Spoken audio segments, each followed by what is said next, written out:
Hi guys! Welcome dito sa The Sun Tarot. Ang reading nito ay for collective for anyone who can resonate sa reading nito. This is a general and a collective reading. Your energy at this time.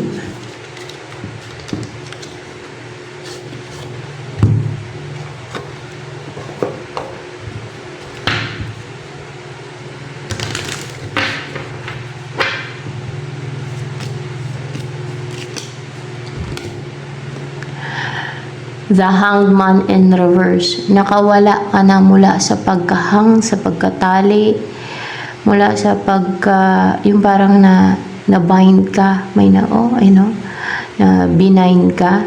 Ayun, pinakawalan ka na, nakawala ka na dyan, no? Malaya ka na. Hindi ka na mas stagnant, hindi ka na stagnant. Ano pang energy mo ngayon? Upright ba itong Four of Cups? In reverse itong Four of Cups. Nakarecover ka na sa kalungkutan, sa yung na-drain yung energy mo, yung gano'n. Nakarecover ka na sa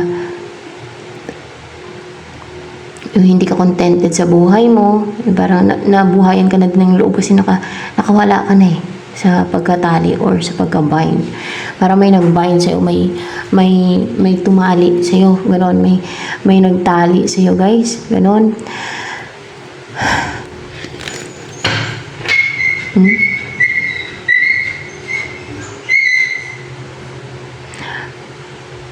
At hindi ka na matamlay ngayon, hindi ka na kasi nakatali hindi ka na stagnant hindi ka na emotional na parang puro negative yung thoughts mo, hindi ka na ganun pati. Ano yung ini-embody mo energy ngayon? Kahit isa lang ito.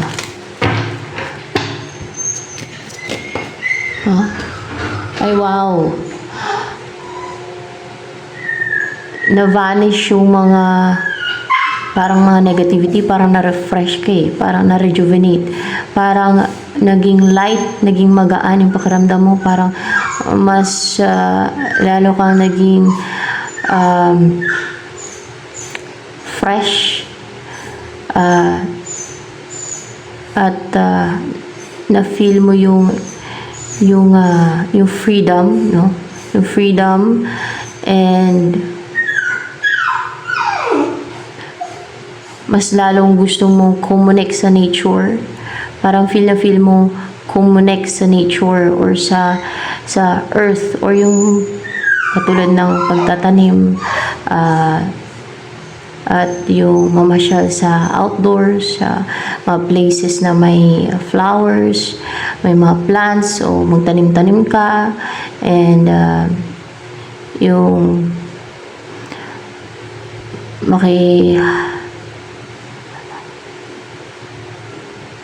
makihalubilo ka sa mga animals, small animals. Parang gustong-gusto mo yun sa ngayon Parang nahil ka pati. At the same time, nahihil ka o hinihil ka din, no? Kasi sa nature to ayun, may mga flowers pa nga. Parang na-refresh ka ba? Ayan. Parang maaliwalas yung pakiramdam mo. Maaliwalas. Komportable ka. At ease. Relaxed.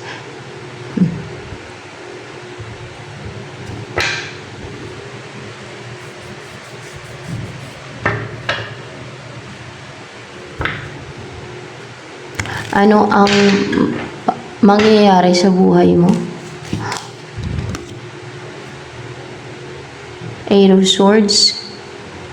Yan ang mangyayari sa buhay mo daw. Ano tong Eight of Swords na yan? Ikaw ba yan na ma-restrict? Ikaw ba yung Eight of Swords na yan? Yes. Ikaw yan. Ikaw tong Eight of Swords. Ikaw daw to, energy mo to. Ikaw to. Sa'yo to. Ikaw daw yan. Na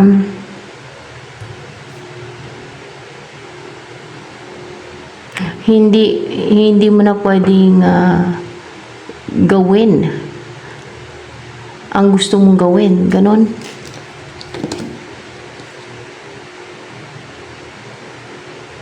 Hindi mo na pwedeng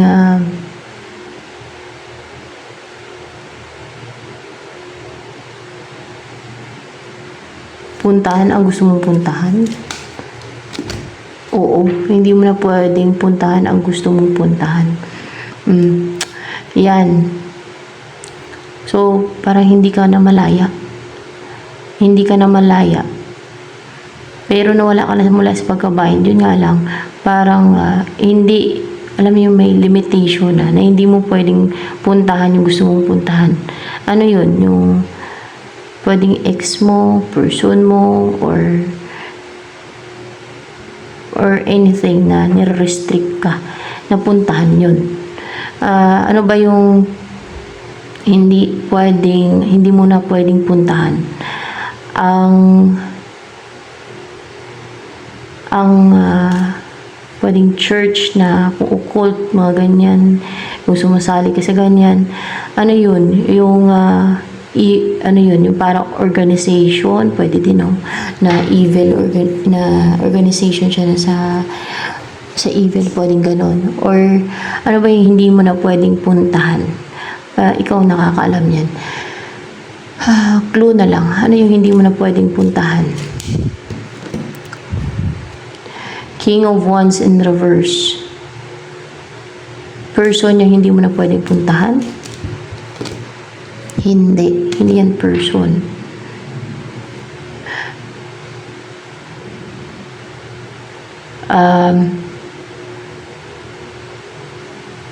Ano to? Devil? Hindi na person. Devil. Pupunta ka sa devil. Ano yun? May sinasamba kang devil? Yun ang nagpapahirap sa'yo. Ayun. Basta hindi mo na siya pwedeng puntahan. Nare-restrict ka na puntahan yun. Kasi, mag-influence na naman yan sa buhay mo. Yun ang nagpapastagnant sa'yo. Yun ang nagtatali sa'yo. At least nalayo ka na sa devil. Ayan. Devil, yan ang nang-atake sa isip mo. Yan ang nangontrol sa'yo. Yan ang nagtali nga sa'yo yung devil. Hindi mo na pwedeng puntahan noon. Pinipigilan ka na. Yan ang mangyayari sa'yo. Mapipigilan ka na pumunta sa simbahan ng devil. Simbahan ng devil. Pipigilan ka na ngayon ng mga anghel ba? Anghel ba ang pipigil sa'yo? Hindi anghel. Instead, God ang pipigil sa'yo. God ang pipigil sa'yo. Na, alam mo yung mag-juggling ka. Pag mag-isip ka na pupunta doon sa simbahan ng devil na yan, hindi ka na matutuloy. Ganon, mag-juggling ka kasi hindi ka matuloy doon. Ganon yun yung nag-juggling. Hindi ka matuloy-tuloy sa kung ano yung balak mo, kung ano yung gagawin mo. Ganon, kasi mag-juggling ka nga paano ka makapag take ng action unless lang kung hindi ka na mag-juggling. Ganon. God ang pipigil sa'yo. Hindi ka na pwedeng pumunta sa simbahan ng devil. May sinasamba kang devil. Siguro yung may may Diyos-Diyusan sirong devil. Basta may sinasamba kang devil. Lalo kung iba yung religion mo. Kunwari yung mga Chinese na ng mga gods. Mga devil yan sila, guys. Hindi nyo alam. Si Mammon yan yun, si Caixin nila. Para maintindihan ninyo na yung gods ng Chinese ay devils yan sila. Kaya nga diba may God of Wealth pa, yan si Mammon. Yun ang alam ko. At yung ibang religion hindi natin alam, baka yung sinasamba nila ay devil. Okay, basta yung simbahan o basta yung sinasamba mo Diyos pala, o may sinasamba kang Diyos na devil, ayan, na pipigilan ka na magsamba doon. At least nasa tamang path ka na. Hindi ka na magsasamba sa devil. Hindi ka na pupunta sa simbahan ng devil. Ayan. Ito ay collective reading. Guys ha, I'm just reminding you this is a collective reading po ha. Ayan.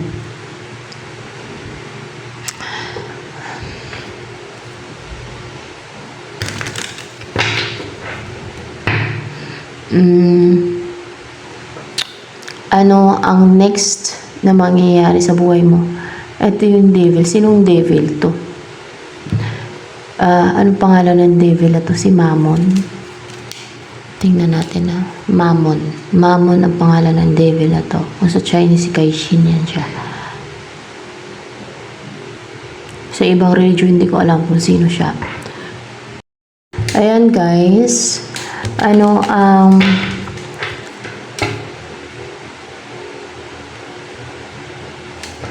next na mangyayari sa buhay mo? Makaka-recover ka na sa lahat ng stress, anxiety, problem. Hindi na matutuloy ito yung utak mo. Magkaroon ka na ng peace of mind. Payapa na yung isipan mo. Komportable ka na, stable ka na. Stable yung isip mo. Para ba na-purify with the color white here. Ayan. And ano ang next na mangyayari sa'yo? Maging stable na. Maging komportable. Secured. Mapag-focus ka na sa finances mo, sa peran mo, sa buhay mo, sa negosyo, kung may negosyo ka, source of income mo. Ano ang next na mangyayari sa love life mo? There's transformation. Meron kang sisimula na mag-grow yan siya. Yan. Kasi may buhay, oh. May nag-grow. May pagbabago. There's change, no? With the death card. At may sisibol eh. After the ending, there is a new beginning. May sisibol. May mag-uumpisa and then mag-grow yan siya. Sino yung darating sa yung person? Yung mag-reach out sa'yo, o kung sino man ang mag-reach out sa inyo, or courageous na mag-offer ng cup of love sa'yo, na makontakin ka, na makausap ka, either dyan, yan. And positive na makipag-communicate sa'yo, gustong magkaroon ng communication sa inyo, connection, ganyan. Willing na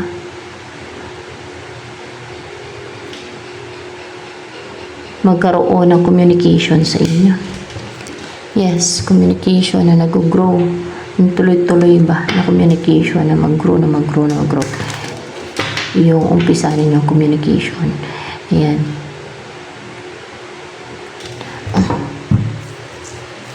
Hanggang sa magkaroon ng stability sa inyo, ganon. Hanggang sa magkatuluyan na kayo. Pwede din hanggang sa magsama kayo forever. Ganon. Message for you.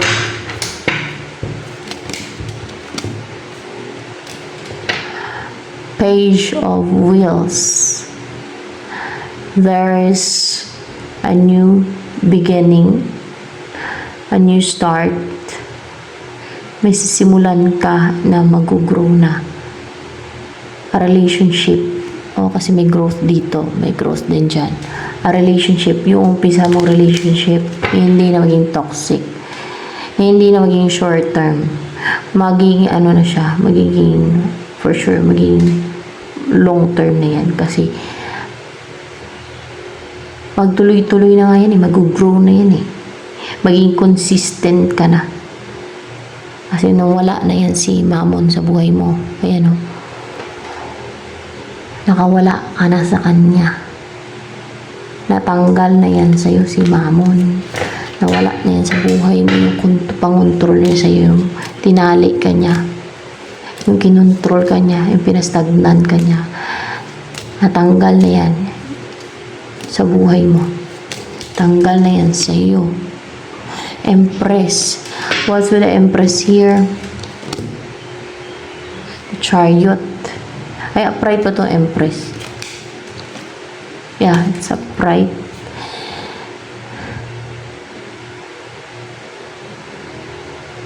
Ano ba to? Si Mammon ba itong Empress? Siya nga yan. Siya yung Empress. Ano? Para bang hindi mo, para bang sobrang attracted ka na sambahin. O sobrang nakakahalina, nakaka-attract na magsamba sa kanya kasi yung offer niya is wealth, abundance, di ba? Oh. Kaya ganun.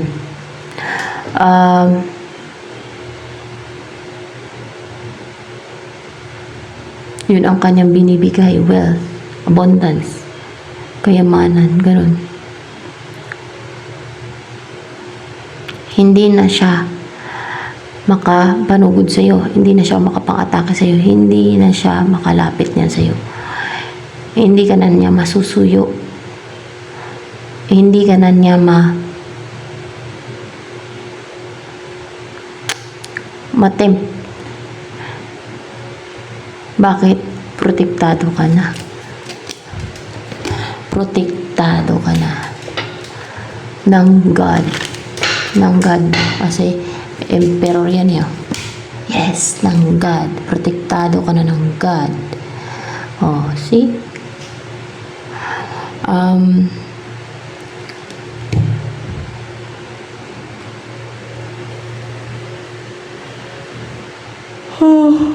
Message for you. Nantok ako.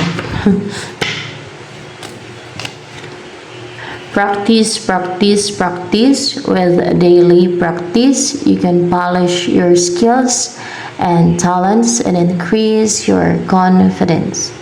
So, mag-practice ka lang na mag-practice. Sa araw-araw na mag-practice mo, mapapolish yung mga skills mo and talents mo, at tataas yung confidence mo sa sarili. Yung confidence mo sa kunwari sa pagkakanta o pag-play ng instrument, kung ano man yung ginagawa mo. Okay? Ayan.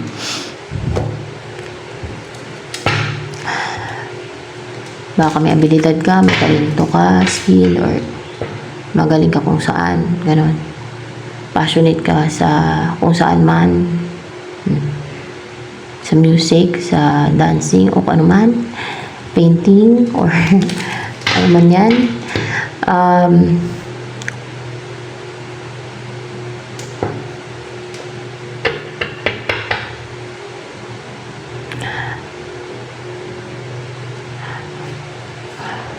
Ano ang feelings nito sa'yo ni Page of Cups?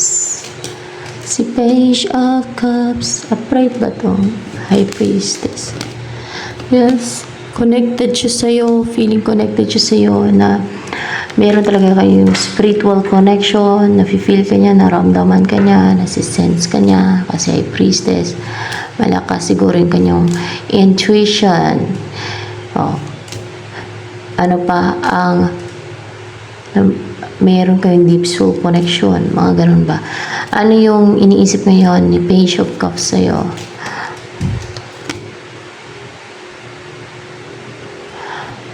Upright ba yung Queen of Swords and reverse? Ang wag na siya maglagay ng healthy boundary. Ang wag niya nang pigilan yung emosyon niya, ng isipan niya na pagdating sa'yo. Ano pang balak pang gustong mangyari sa inyo ni Page of Cups? Upright ba itong 10 of Wands? Hindi. In reverse yan siya, guys.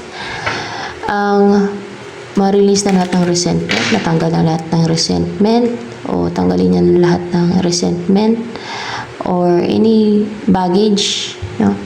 O sama ng loob, ganon. Kung may sama siya ng loob sa'yo, tanggalin mo na. Ganon.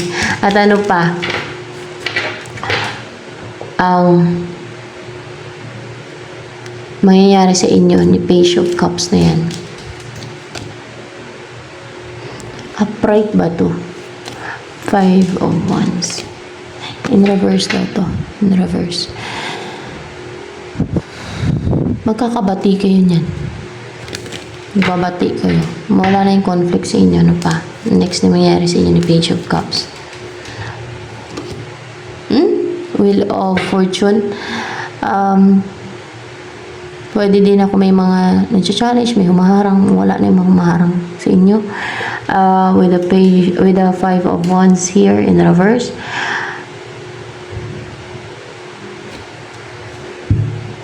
The Wheel of Fortune. Suswertihin kayo na magsama, na magkita. Magkita ba? Hindi. Na magkaroon ng communication, o magkaroon ng communication na sa inyo. And then, kayo ang magkatuluyan. Mga ganun ba? Oo. Swerte niyo palang isa't isa. That's why. Ano ang gustong sabihin sa'yo ni Page of Cups? Nakarecover na siya sa from being hurt. Kung nasaktan man siya, napag-forgive na siya. So, malaga yun ang mag-forgive, guys. Ano pa? Gusto sabihin sa'yo ng person mo si Page of Cups. Attracted siya sa'yo. Goal ka niya. Goal ka niya. Pati. Goal niya magtagumpay. Na makatuluyan ka. Ayan. Ano pang gusto sabihin sa'yo ni Page of Cups?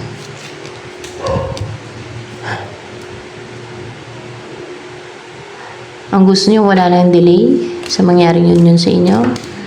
Oo. Kasi parang uhaw na siya sa'yo. Sabik na siya sa'yo. Miss na miss ka na niya. Need ka niya sa buhay niya. Kailangan ka niya. Ikaw yung sinisigaw ng damdamin niya. Para bang pinag-separate ka nito eh. Kaya isa na lang siya na nangulila siya sa'yo ba? Kailangan ka niya.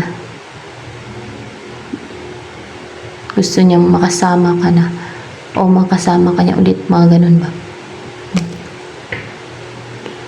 Parang emotional siya pagdating sa'yo na gustong-gusto niya makasama ka na. Ganun.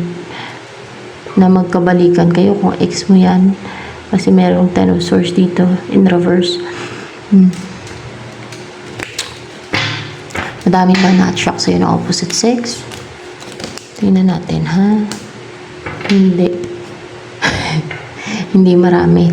Pero, may iila na mga na-attract sa'yo na opposite sex.